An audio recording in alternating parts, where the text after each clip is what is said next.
Here's why I believe Paul from the Christian religion is a false prophet. He never met Jesus, he was never chosen by Jesus, and he's not one of the 12 disciples. So why does most of the New Testament come from Paul? Let's go ahead and break down the facts. Jesus said, worship one God, and he preached the message of the oneness of God.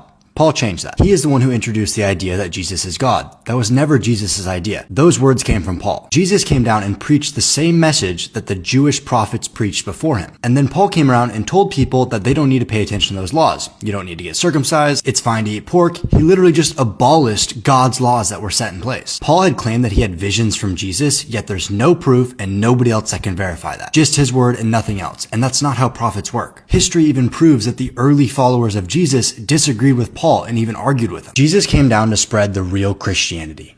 Paul created his own religion called Paulism, and modern Christians today practice Paulism. They don't follow the true teachings of Jesus. Just ask yourself, if Jesus taught one thing and Paul teaches a different thing, who are you really following?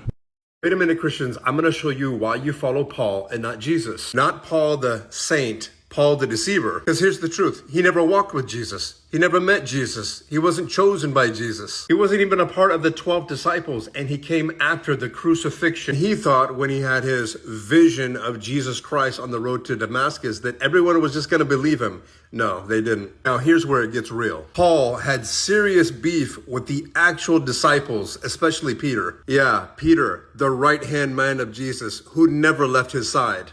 Listen to the words of Paul himself in Galatians 2:11. When Peter came to Antioch, I opposed him straight to his face because clearly he was in the wrong. Wait a minute, what? Peter, the man that walked with Jesus, ate with Jesus, saw Jesus literally do miracles in front of him. And Paul thinks that Peter is in the wrong. I disagree, and so should you. Paul had the nerve to say that about Peter when Jesus said that Peter was the rock of the church. That's wild. Then Paul goes on preaching things totally opposite of what Jesus said. Jesus said in Matthew 5:17, do not think that I have come to abolish the law or the prophets. I did not come to abolish, but to fulfill. But Paul, he says in Galatians 3:13, check this out. Christ redeemed us from the curse of the law. Wow. So honestly, who do you believe? Jesus, who said he has come to uphold the law and fulfill it?